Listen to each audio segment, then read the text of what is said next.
Hi, everybody. Welcome to Injustice for All with Just Joe Brown. Today, good show. We're going to talk about Trump meeting the president of China. And I was going to say his name, but I always say his name wrong. And I also want to touch on Xi Jinping. Xi Jinping. Xi Jinping. Okay. And I want to touch on Sonya Massey and JD Vance had to check, honey, a student at Ole Miss at the TPS USA function they had yesterday. But anyway, let's get into it. So Trump is overseas. We're still in the middle of a government shutdown, but that's Congress to deal with. And Trump is on his trip of Asia, his Asian trip, and he met with the president of China. And Trump says he has struck deals with on tariffs, rare earths, fentanyl, and soybeans. So it says the U.S. President Donald Trump met with China's president in South Korea, face-to-face talks since 2019. The U.S. to trim tariffs on Chinese goods to 47%. China to pause rare earth exports curbs for a year. Trump said Taiwan did not come up in the talks.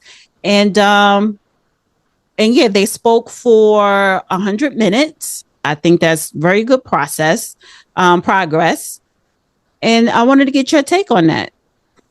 That's the way diplomacy works. We've had general incompetence in that field for quite some time. Now, listen, one of the reasons China is trying to have a rapprochement is one of our biggest investors in the American economy and in the stock exchanges we have in the United States, or centered on the United States, is the People's Republic of China.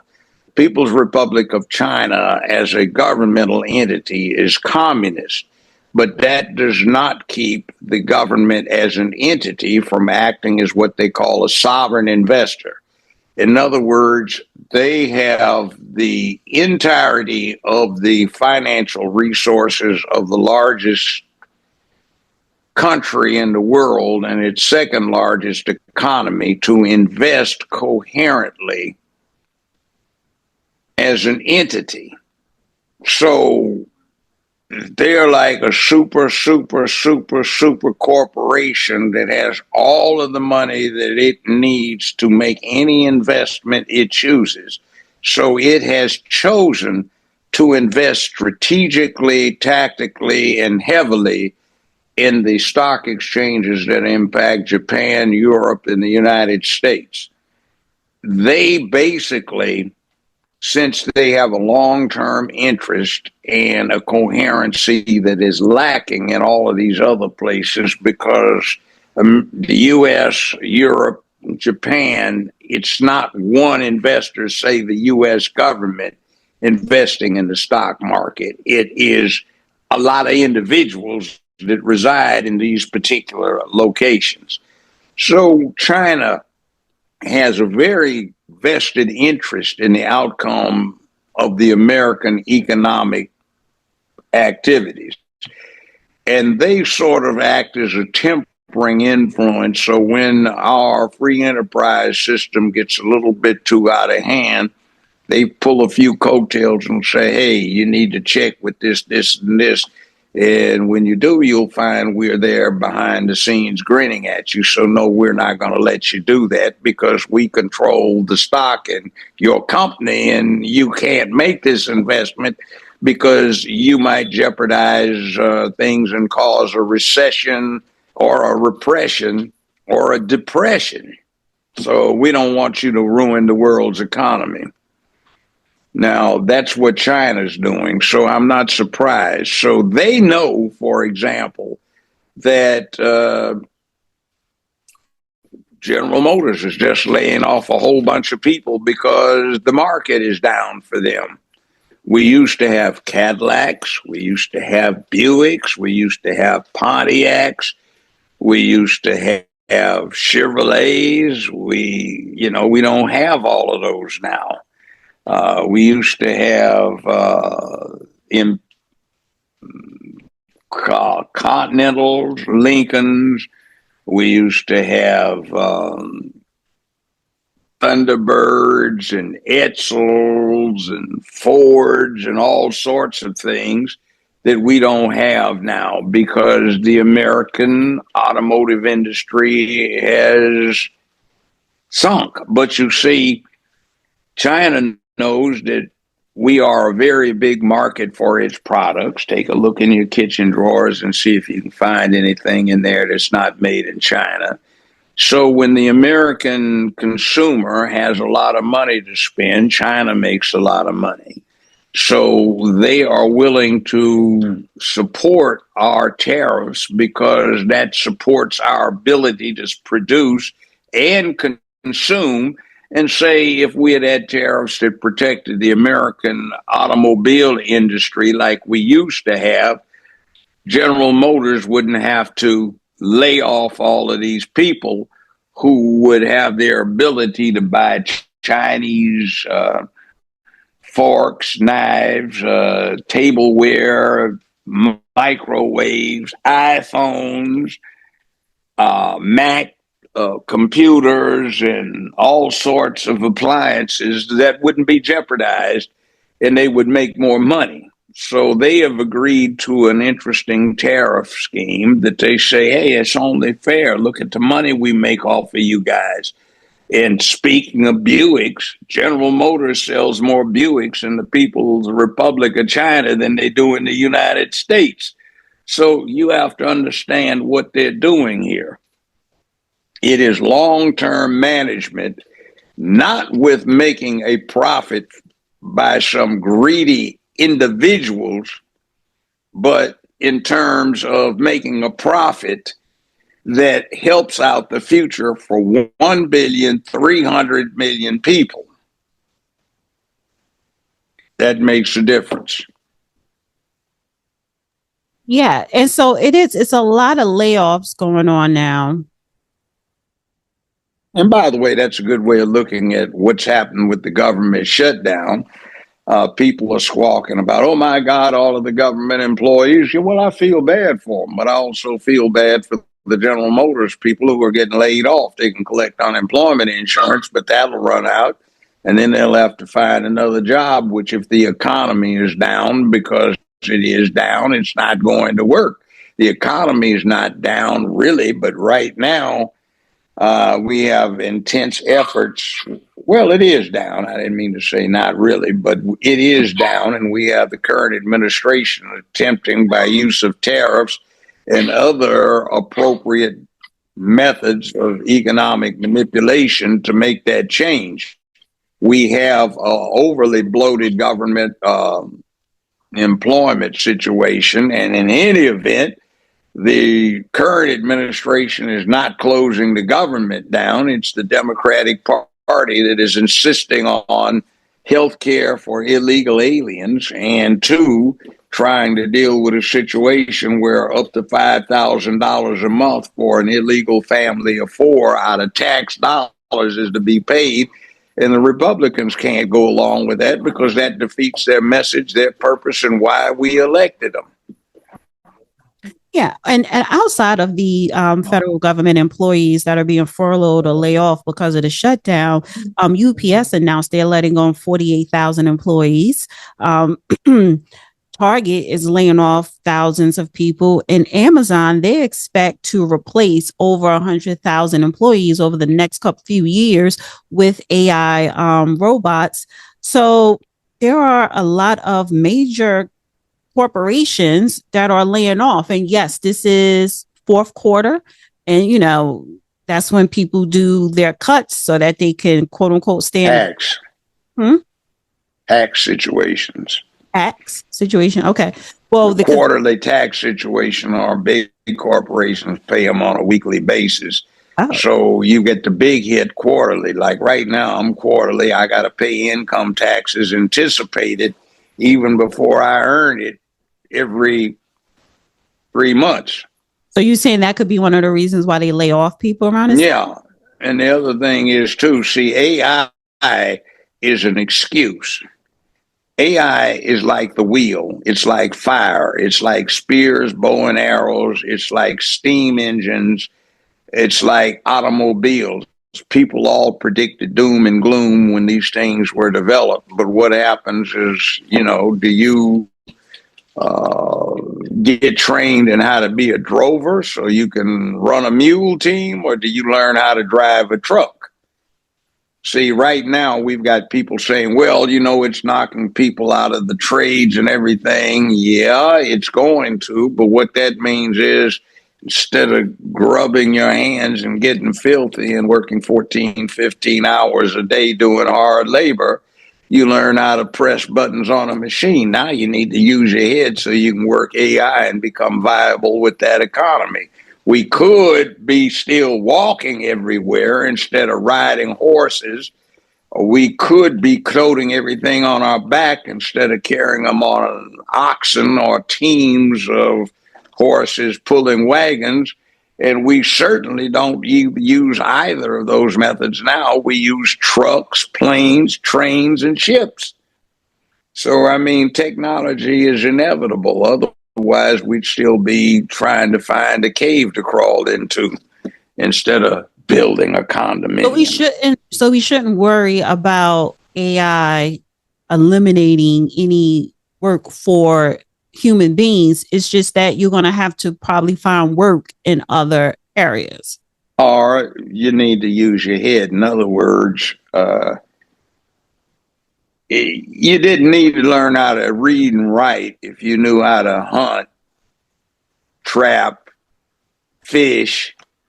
You could make a living. Now you're not going to make much of a living if you can't read and write somebody's language to read the instructions on working a machine. So just like you had to start using your head, and using your head distinguishes you from the rest of the animals on the planet who don't use their heads that well. You're going to have to use it more, and it's just you're going to have to come out of the basketball game, football game, partying, and everything else, and pay a little bit more attention to figuring out how to use stuff. Look what's happened with war. Instead of swords and battle axes and spears and shields, now they're talking about intercontinental aircraft and double sonic fighter planes that are stealth. They're talking about M1 tanks, and now they're talking about drones, the stuff that the kids were playing with. And now that's the hot item on the battlefield. You have to evolve in your perspective, in your preparation, and learn how to use this stuff. So technology is there. It's a tool, and humanity has to learn how to use the tool. Otherwise, it will stultify. We're running into a situation now where, because of changing weather patterns, and nobody wants to talk about that positively and negatively or in a coherent fashion, it's too polarizing to deal with rationally. You've got a situation right here in the United States where when the snow melts, it melts early, and the seeds in the ground haven't gotten to the point where they can be used, where the water that rushes down as the snow melts from the Rockies could be of any use in the Great Plains. So our agricultural production is dropping, but people are still screwing irresponsibly, and we get a lot of babies, and abortions are down. So we've got more mouths to feed, even though certain populations seem to be as a percentage going down. But where do we get the space and the methods to feed them? So we have to improve, and we have to use our technology. Otherwise, we simply run out of resources with which to exist. So if you're working, let's say, in a low wage position, you're going to eventually have to, well, you should start now, leveling up your skills to use your brains in a more advanced manner. And somebody's going to get the idea eventually that if all you're doing is collecting a welfare check, and for 4 generations in your family, nobody's had a job, they'll find something to do with you, all right, if only start a new war where you can be cannon fodder and get blown away and cut the population down to manageable sizes. Stuff like that's cold-blooded. Or you have internecine violence in your cities where the population is cut down, not on prenatal abortion, but on postnatal abortion, where the person is 12, 14, 17, 19, 25, and they get done in by the drive-by, the hold-up, the drug overdose, or the capital punishment. So, you know. Well, you know what department is hiring even throughout this shutdown, and they're still getting paid. That is the Immigration and Customs Enforcement, ICE. But, but Tom Homan, who's in charge of, the borders, he's the border czar basically. He says ICE is struggling to meet goal of hiring 10,000 new officers, even with a 50K signing bonuses. White House border czar Tom Homan notes recruits fail to meet fitness and legal knowledge requirements. Quote, if you can't run a mile and a half, you probably shouldn't be a federal law enforcement officer, end quote. And that's duh. But Americans can't pass the fitness test and the legal test. That should be easy. Let me tell you what they're doing with the military. It used to be they take raw recruits who got drafted or who volunteered, who were way out of shape. They'd put them through boot camp, basic training, in other words, which would be 8 weeks. And then at the end of the 8 weeks, they'd have to go through the test so that they could demonstrate physical fitness. That's what your DI, your drill instructor, was doing. All right, gentlemen, we got a 25-mile hike, or we're going to double time for the next 5 miles. All right. And you get in shape, you do your push-ups, sit-ups, jumping jacks, and run through obstacle courses. Now what they do with the military is you have to pass that test before they will swear you in as a new raw recruit before you go to basic training, because people are so out of shape. And also because increases in technology. They don't want any dumb quasi-literate bunnies. You have to have a certain modicum of sense, or at least ability to use the new science, technology, and engineering that you have at your hands that are massively destructive. You don't need a battalion with 500 to 600, 700 people. You need a handful of drones that you can be converted from hobby devices to kamikaze drones that, you can get the bird's eye view as it zooms in on a target and boom, blow it up. See, technology is a bitch. You have to deal with it. So it seems like, let me just swing it back to China, because, people always, our economy, we're going to have another crash, whatever. I don't think we have a problem with our economy because, we always come on top, back up on top. However, we have a problem with Americans lazy, uneducated, or not applying themselves to be advanced, in AI or technology, upward mobility. And then when you look at when you look at China, they wouldn't have a problem with law enforcement officers hiring.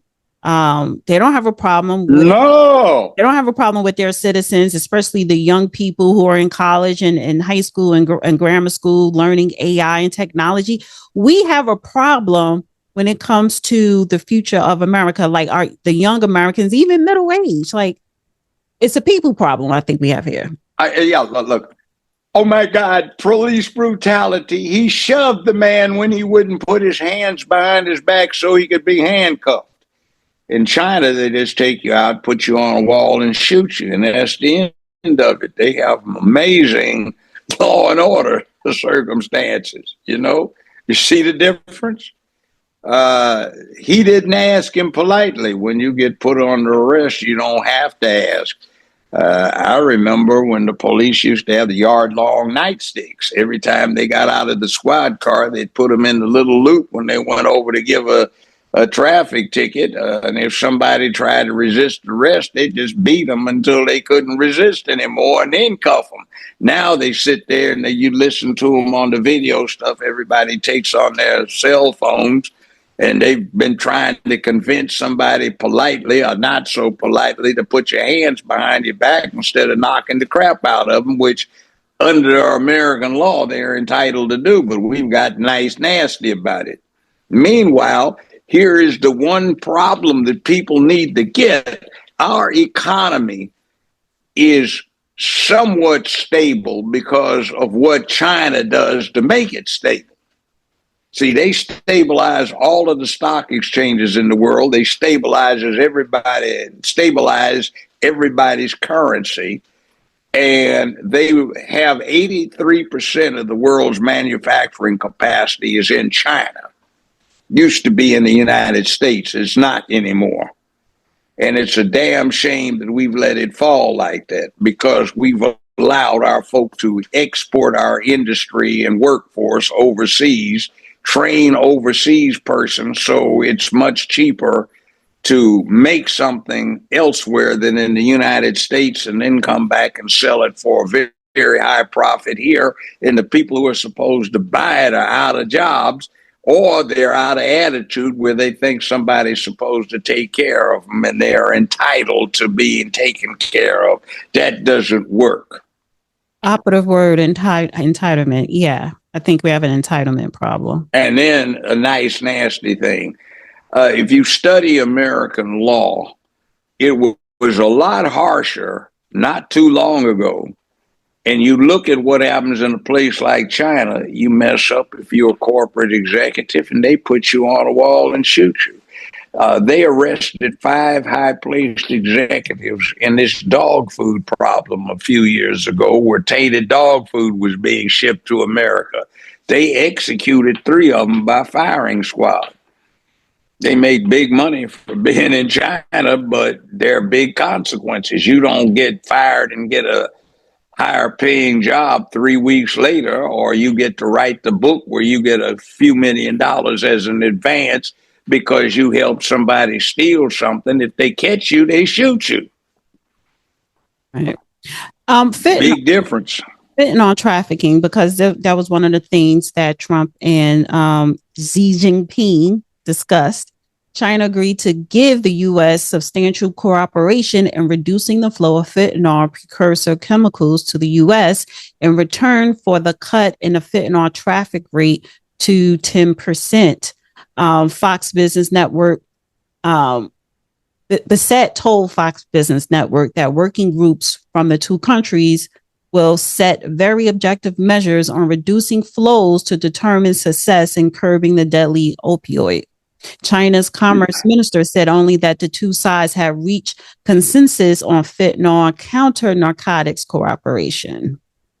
Here you go. Comrade, we make a lot of money for the people of this great country by the sales we have in the United States.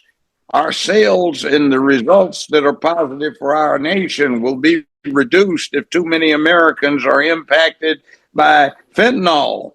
So we will reduce the sale of fentanyl to the United States to keep up our market share, so our people will prosper here. Is that understood?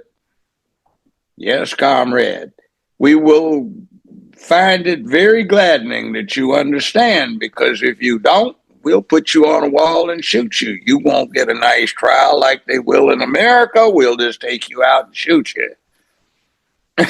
So they have a remarkably cohesive and efficient government system, and they have these methods. You guys go over there, go shoot it out with each other, come back, and whoever's left standing will be guided by the Politburo, and we will get this moving. Yeah. The shutdown we have, okay, who's behind this? Okay, take that one, let's evaluate it objectively. Okay, take this one out and shoot him. And now, see, no problem. Well, I want to bring it back to the United States. But we can't do that. But, I wouldn't say do it, but, I want to bring it back to the United States, and I want to share this video of JD Vance. He was at Ole Miss last night, a Turning Point event. And I just want to play this interaction that he had with a immigrant. This opportunity to talk here today. I did not agree with many of the things that you said right ahead of this, but I don't think that's my point to discuss here. What I want to ask is, you are married to a woman who is not Christian. In her Wikipedia, I mean, I just looked that up. I don't even know what her faith was. I didn't know this before. But she still calls herself Hindu. You are raising three kids in interracial, cultural, racial, religious household. How are you maintaining or how are you teaching your kids not to keep your religion ahead of their mother's religion? Or how are you teaching them that your kind, they're that kind who got here just few years or few decades ago is different or is better than your mom's kind who got here just a generation before? How are you balancing that? And when you talk about too many immigrants here, when did you guys decide that number? Why did you sell us a dream? You made us spend our youth, our wealth in this country and gave us a dream. You don't owe us anything. We have worked hard for it. Then how can you as a vice president stand there and say that we have too many of them now and we are going to take them out to people who are here rightfully so by paying the money that you guys asked us? You gave us the path, and now how can you stop it and tell us we don't belong here anymore? So, and one more thing, I'm sorry. One more thing. Do you have to be... a lot there. I don't know if I'm going to remember all this, but I will try. Sorry, I have to say all of this, and please take it with due... I mean, I'm saying all of course. This No, go ahead. I Please. have no intention of causing a scene here or anything, but... We're not close to causing a scene. Yeah. Don't worry. But we talked about Christianity, all of this. I'm not even Christian, and I'm here standing to so support. Why are we making Christianity one of the major thing that you have to have in common to be one of you guys, to show that I love America just as you do? Why is that still a question? Why do I have to be a Christian? Okay. So there was a lot there, and I'm going to try to respond to as much of it as I can. So on the question of immigration. So first of all, I can believe that we should have lower immigration levels. But if the United States passed a law and made a promise to somebody, the United States, of course, has to honor that promise. Nobody's talking about that. I'm talking about people who came in violation of the laws of the United States of America. And I'm talking about in the future, reducing the number of people. Sorry, what? Continue on that. Because when you just said you are not stopping with the people who came here legally, right? But you are pushing out policies that hurt us. And these policies are not even solving the problems. These policies are just creating chaos. Ma'am. Okay. So again, I'm gonna finish answering the question. And then, if I've answered all 9 of your questions in less than 15 minutes, then we can keep on going. He impressed me. I thought there were 9 points she raised. He just brought that up 9. So yeah, he's listening to what I'm listening to. Should lower its levels of immigration in the future while also respecting that there are people who have come here through lawful immigration pathways that have contributed to the country. But just because one person or 10 people or 100 people came in legally and contributed to the United States of America, does that mean that we're thereby committed to let in 1 million or 10 million or 100 million people a year in the future? No, that's not right. We cannot have, I'll go and finish. We cannot have an immigration policy where what was good for the country 50 or 60 years ago binds the country inevitably for the future. There's too many people who want to come to the United States of America, and my job as vice president is not to look out for the interests of the whole world. It's to look out for the people of the United States. Okay, good point. May I make an observation? He's explaining it his way. I put it this way. It's like driving licenses. If you can qualify, you can get a driver's license. You can operate a motor vehicle on the public streets and highways of some given state or the whole United States. But there are people who want to drive vehicles and they don't have a driver's license. I had somebody had 37 charges of driving on a revoked, suspended, and or canceled driver's license. He had never had one and had always flunked a driving test, so his privileges to get one were permanently revoked, but he kept driving anyway. What the illegal immigrant is like the person who drives without a valid driver's license or revoked, suspended, and or canceled driver's license, or somebody that can't get one. And in this case, it was because of his incompetence to operate a vehicle. Now, next thing we have right here is just like, let's take a restaurant for a thing. You may have an open welcome, anybody that can come in and pay this tab, no shoes, no shirt, no service, that understood, come on in. But there is a thing that the fire departments put on the wall about the maximum occupancy, and when the restaurant gets full, there are no tables available, so there are long lines to wait. And at some point, you can't seat more than anybody, any more than are allowed by the fire department. So it's sometimes maybe the admission policy, maybe the immigration policy has gotten too high and people have to wait in line. But it's like right now, it's not justified in saying we can sneak you through the back door of the restaurant and you can go sit over in the corners and expect it to be served. That ain't going to happen. It's the same thing here. Now, Ole Miss is interesting. When I was in college, black folk wasn't getting in Ole Miss. Yet, 30 years ago, I used to be a frequent guest down there at Ole Miss in their athletic department. And what I'd be doing is talking to the ball players about life. And my youngest son, went to Ole Miss before he went into the Navy.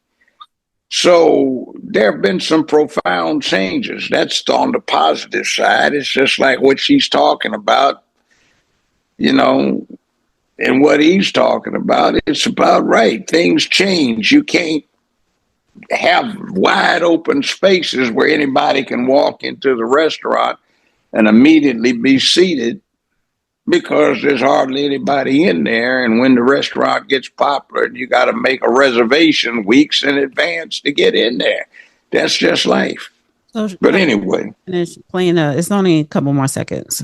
Go ahead. Now, you asked a personal question about our interfaith household. And yes, my wife did not grow up Christian. I think it's fair to say that she grew up in a Hindu family, but not a particularly religious family in either direction. In fact, when I met my wife, we were both, I would consider my... I can't hear any of that. It cut out. It has to come to their own arrangement here. The way that we've come to our arrangement is she's my best friend. We talk to each other about this stuff. So we decided to raise our kids Christian. Our two oldest kids who go to school, they go to a Christian school. Our 8-year-old did his first communion about a year ago. That's the way that we have come to our arrangement. You asked a personal question about our interfaith household. And yes, my wife did not grow up Christian. I think it's fair to say that she grew up in a Hindu family, but not a particularly religious family in either direction. In fact, when I met my wife, we were both, I would consider myself an agnostic or an atheist. And that's what I think she would have considered herself as well. Everybody has to come to their own arrangement here. The way that we've come to our arrangement is she's my best friend. We talk to each other about this stuff. So we decided to raise our kids Christian. Our two oldest kids who go to school, they go to a Christian school.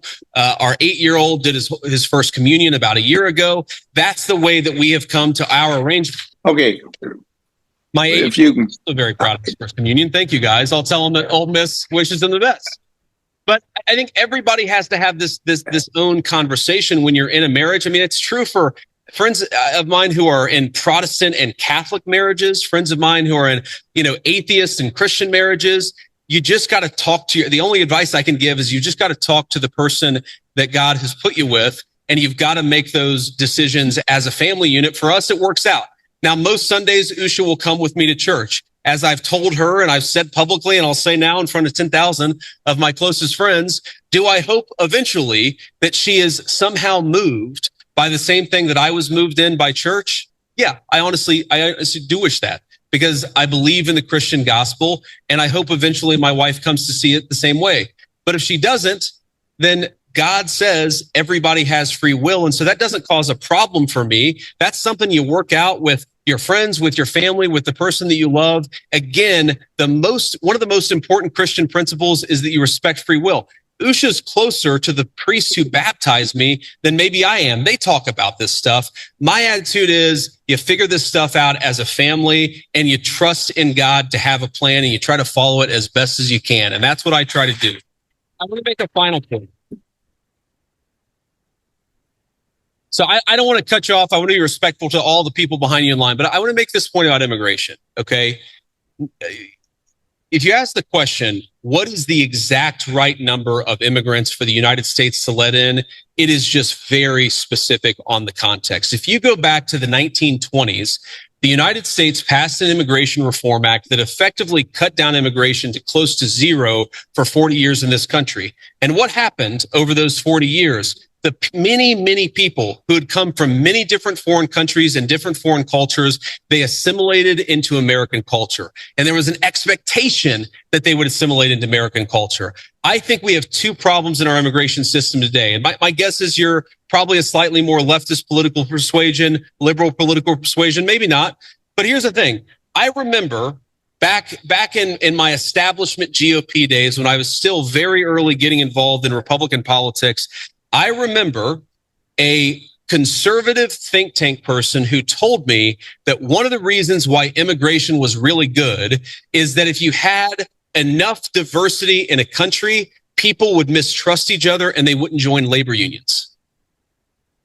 Okay? So when I see a lot of left-wing people who theoretically support organized labor saying we need to flood the country with a limitless number of immigrants, they're unwilling to set any limitations on it. My response to that is you are destroying the very social trust on which American freedom and prosperity was built. And that is really important. That's interesting. I haven't heard that since 1966. That number of immigrants America should accept in the future. Right now, the answer is far less than we've been accepting. We have got to become a common community again. And you can't do that when you have such high numbers of immigration, which is one of the reasons why we have the immigration policy we do. Thank you. Well, historically, the United States has always set quotas on who gets to come in based on perceived long-term benefit to the country. Language, skill sets, education, compatibility in concepts of origin with American concepts. Let me give you something about this thing that their family situation is dealing with. You know who Mahatma Gandhi was, right? Yes. Hindu. He helped get India independent. Well, over here some years ago in the Civil Rights Museum, there was a meeting and there was a very acrimonious yelling match going on in there. It was a big preacher from a very huge local Southern Baptist congregation that had 35,000 members in it at the time. And he was getting on Mahatma Gandhi's nephew for being, he called him a heathen. Mahatma Gandhi's nephew, who was a gray-bearded, very mature man at the time, jumped him. He didn't cuss at him, but he almost did. And he said, "You've got your nerve. You call yourself a preacher." He said, "I've been a Christian preacher longer than you have." And it turned out Mahatma Gandhi's nephew had been a long-term Christian and minister of a very large congregation of Christians himself. So this is saying there is a fluidity that can occur. And essentially, the point becomes moot. Mahatma Gandhi, a staunch Hindu, has a nephew in the United States of America who's at a black civil rights museum whose uncle, Mahatma Gandhi, was one of the worst racists you can run into a person from South Africa who frequently referred to Africans as Kafirs, which is South African for the N word. So it's intriguing what can happen in the morphology that goes on in families of those that you would think would be closely knit.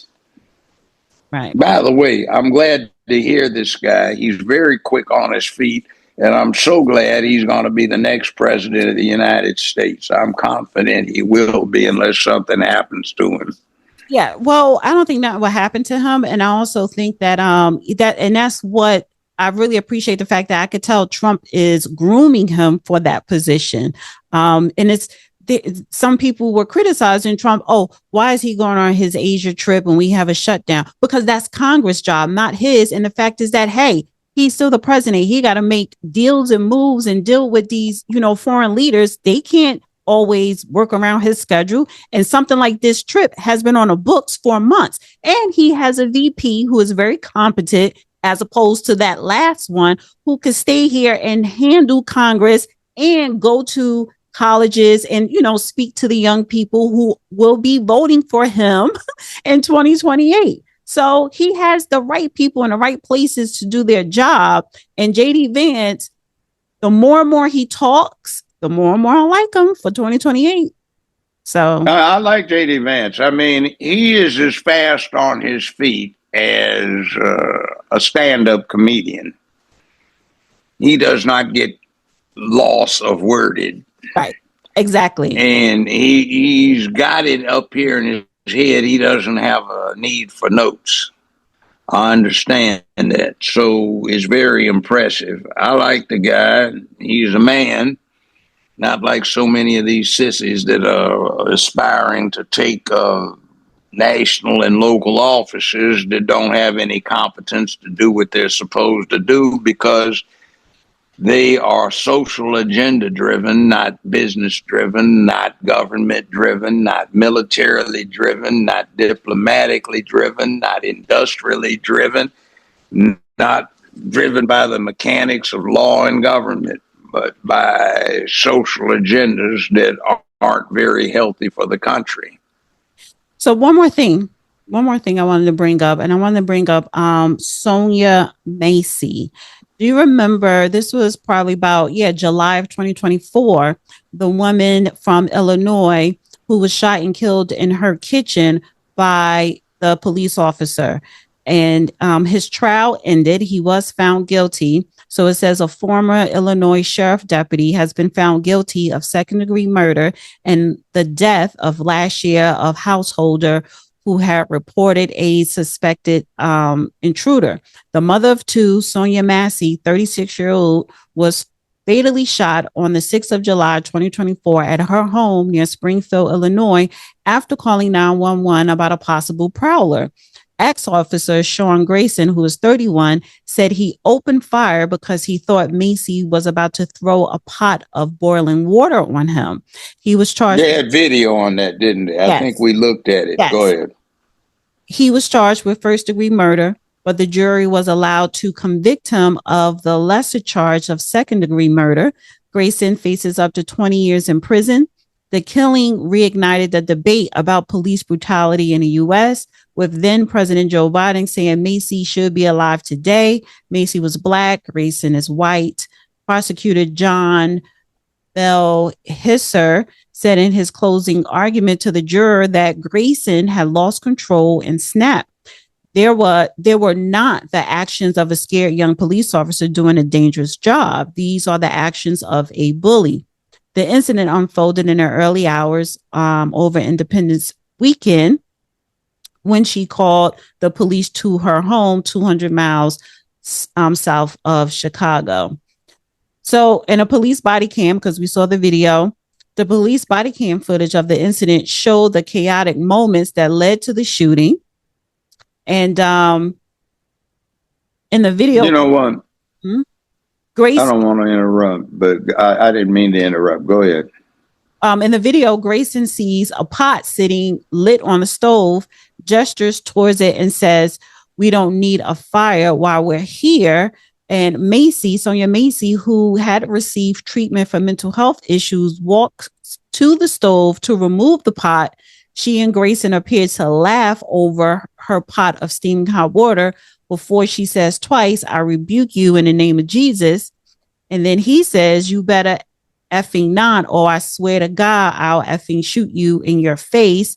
He then draws his pistol as he shoots for her to drop the pot. "Okay, I'm sorry," she says. He fired 3 shots, striking her in the face. He goes You on. know what? Go ahead. Before you go into that surplusage, I think, in terms of what went on, when I saw that, and I may have remarked on it, it reminded me much of what I'd seen on the streets growing up in LA. And it was the person who is the most fearful on the scene would be the most likely to do something like that. And I don't list it as a defense. I wouldn't call him a bully. I'd call him scared shitless.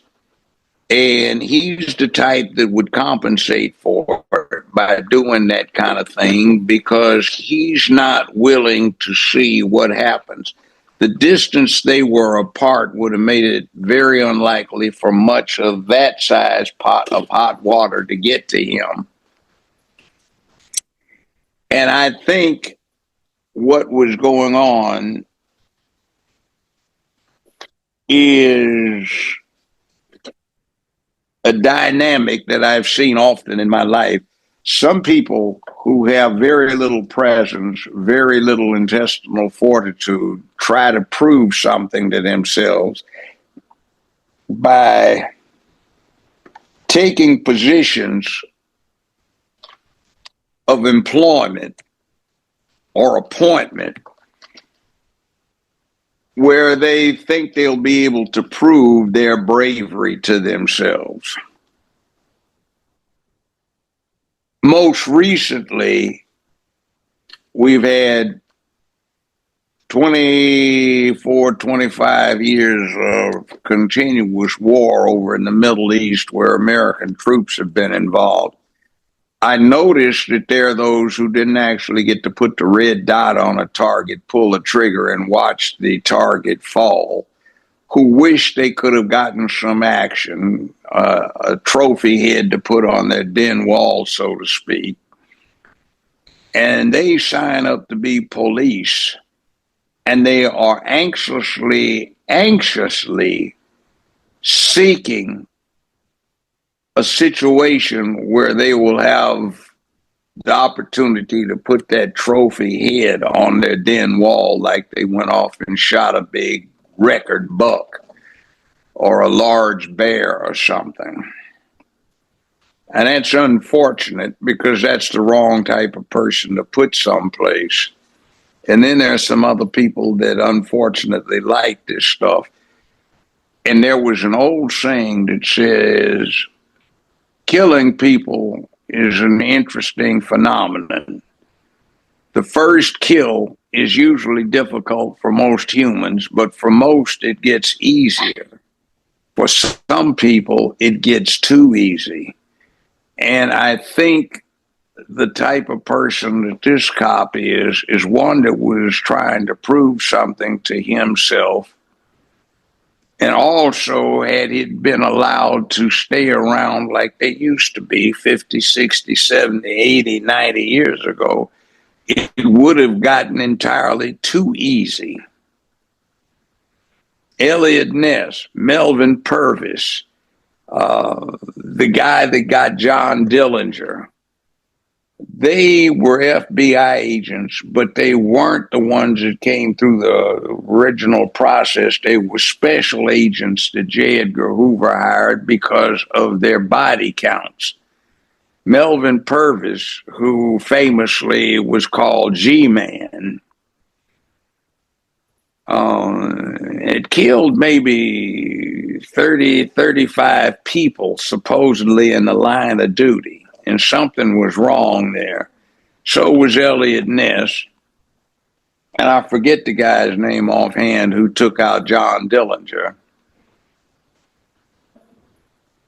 Something might be said to be wrong with them, and to them, killing came too easy. And interestingly enough, for some strange reason, in the late 1940s, all three of these particular individuals supposedly committed suicide within, I think, a year and a half period of each other. And there has always been a suspicion that that was a contrivance and it wasn't suicide, because they had something on Hoover and he had them taken out, just like he had Dr. Martin Luther King taken out.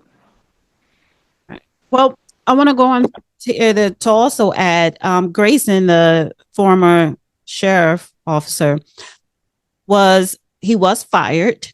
He took the stand in his own defense during the trial. He told the court the bottom of the pot was red, and he believed Massey's words were a threat, and she planned to throw the water at him. But the jury deliberated for about 11 hours before returning their guilty verdict on Wednesday. Personal injury lawyer Ben Crump, who has been representing the Massey family, said the verdict was a measure of justice, although he hoped Grayson would be convicted of first-degree murder.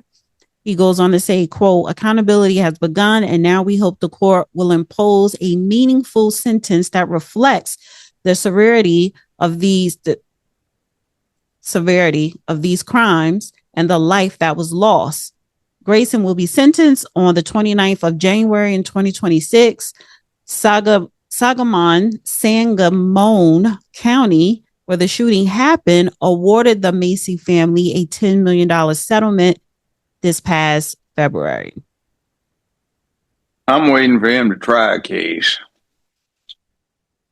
Well, right now, I guess it's more lucrative for him to represent families and tragedies. Yeah, but then if you were just interested in that, why won't you go see Willie Gary? If you're interested. Yeah. Well, Willie Gary is a black lawyer, but he holds a unique record. He got the largest sustained jury verdict in American history, several of the top 10 largest jury verdicts in American history, and several of the top 10 largest settlements. So do you think justice was served in the Sonya Massey tragedy? Yeah, but I can see how the verdict is sustainable. I wouldn't say it's a first-degree murder case. It struck me more as a second-degree murder case. Right. One more thing, though. This is the very last thing. It's just a little. I like to bring this to your attention just to get your opinion. So it says a Detroit police officer shot the courtroom when he appeared at a Zoom court hearing in his underwear in front of the judge. So I'm going to play this clip. Yes, Officer Jackson, badge number 3919, out of the 12th precinct. All right. You got to ask the camera, Judge. You got the pants on, officer? Sir, they're in the... No, sir. Officer Jackson, okay, Mr. Lee, it's on the record, please. Yes, Officer Jackson, badge number 3919. So he on a Zoom with a judge with no pants on, but he got the shirt, the police officer's shirt, the top part on, but he felt very comfortable thinking that it's only going to show the top part, but he got his legs, the underwear. That's so unprofessional. It's called being tacky. You know what? If that was you as a judge on a Zoom, what would you have done? I would have stopped the proceedings and set a hearing for him to show cause why he should not be held in contempt. Now, let me say something. I'm beginning to see the resurgence of an attitude that I worked hard to stop, to get rid of. When I first started practicing law, we would have people come to court in a nightgown, a ragged robe, house shoes, rollers in their hair, and a rag over the rollers. Like, I remember I told the judge, I said, Your Honor, I'm not prepared to go forward. Well, what your clients here, what I said, I can't in good conscience compromise the dignity of the court, nor myself, by making an appearance with someone attired as my appointed client is.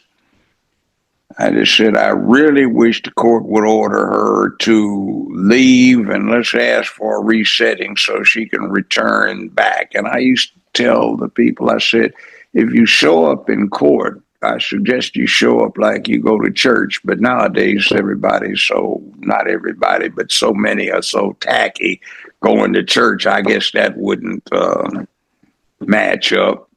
Thank you, Judge. And thank you, everybody, for tuning in to another episode of Injustice for All with Judge Joe Brown.